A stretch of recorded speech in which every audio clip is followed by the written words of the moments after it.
Hello കൂട്ടുകാരെ, എല്ലാവർക്കും എൻ്റെ ഫസ്റ്റ് ലോങ് വീഡിയോയിലേക്ക് സ്വാഗതം. നമുക്ക് ഹിൽ പാലസ് ഒന്ന് ചുറ്റി കണ്ടിട്ട് വന്നാലോ? എന്നെ സപ്പോർട്ട് ചെയ്യാൻ ആഗ്രഹിക്കുന്നവർ ഇപ്പൊ തന്നെ ചാനൽ സബ്സ്ക്രൈബ് ചെയ്യണേ.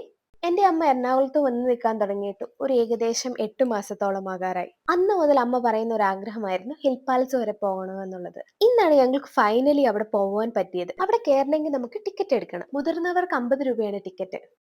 പിന്നെ ഒരു 10 രൂപ മൊബൈലിൽ ഫോട്ടോ എടുക്കുവാനുമായി പേ ചെയ്യണം. ശരിക്കും പറഞ്ഞാൽ ഒട്ടും സഹിക്കാൻ പറ്റാത്ത വെയിലായിരുന്നു ഇന്ന്. നമ്മൾ ഈ നടന്നു പോകുന്ന വഴിയിൽ തണലും ഇല്ലായിരുന്നു. അങ്ങനെ നമ്മൾ നടകളൊക്കെ കയറി കയറി കയറി കയറി പാലസിന്റെ ഫ്രണ്ടിലെത്തി. എല്ലാ ദിവസവും 4:30 വരെ പാലസ് ഓപ്പൺ ആയിരിക്കത്തുള്ളൂ. ഞങ്ങൾ ചെന്നപ്പോൾ തന്നെ ഒരു 3:30 കഴിഞ്ഞായിരുന്നു. എൻട്രൻസിൽ ടിക്കറ്റ് ഒക്കെ കാണിച്ച് നമ്മൾ കയറി ചെല്ലുമ്പോഴേ നമ്മളെ വെൽക്കം ചെയ്യുന്നത് ഈ തടികളിൽ പണിത സ്റ്റെപ്പുകളാണ്. ഈ പടിക്കെട്ടുകൾ കയറി എത്തുന്നത് പാലസിന്റെ ആദ്യത്തെ നിലയിലേക്കാണ്. ഈ സ്റ്റേഴ്സിന്റെ 2 സൈഡിലായിട്ടും മിററുകളുണ്ട്. മിറർ കണ്ടിട്ട് എങ്ങനെ ഒരു വീഡിയോ എടുക്കാതെ വരുന്നത്?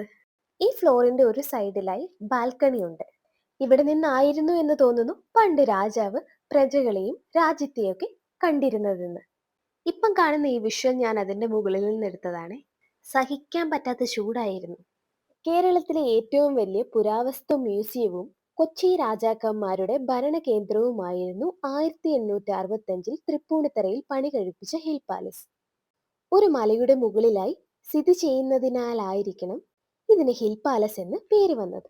കൊച്ചി മഹാരാജാവ് ശ്രീ ശക്തൻ തമ്പുരാൻ തന്റെ സ്വന്തം സമ്പാദ്യം ഉപയോഗിച്ച് 1865 പണി കഴിപ്പിച്ചതാണ് ഹിൽ പാലസ്.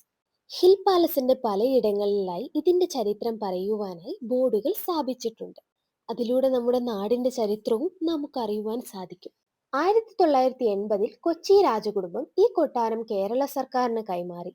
പിന്നീട് പുരാവസ്തു വകുപ്പിന്റെ കീഴിലായ ഹിൽ പാലസ് 1986 മ്യൂസിയമായി പൊതുജനങ്ങൾക്ക് തുറന്നുകൊടുത്തു.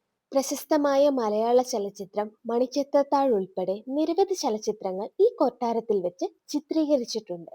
ഈ കുളത്തിൽ വെച്ചാണ് മണിച്ചിത്രത്താഴിലെ ഒരു പ്രശസ്തമായ ഭാഗം ചിത്രീകരിച്ചത്. അതേതാണെന്ന് മനസ്സിലായവർ കമന്റ് ചെയ്യണേ. നിലവിൽ ഇവിടെ 11 ഗ്യാലറികളുണ്ട്. കൊച്ചി മഹാരാജാവും രാജകുടുംബാംഗങ്ങളും ഉപയോഗിച്ചിരുന്ന വസ്തുക്കൾ, പുരാതനമായ ശിലാഫലകങ്ങൾ, ശില്പങ്ങൾ, നാണയങ്ങൾ തുടങ്ങിയ നിരവധി വസ്തുക്കൾ മ്യൂസിയത്തിലുണ്ട്. ഇവിടെ പലയിടങ്ങളിലും ഫോട്ടോഗ്രാഫിയും വീഡിയോഗ്രാഫിയും റെസ്ട്രിക്റ്റഡ് ആണ്.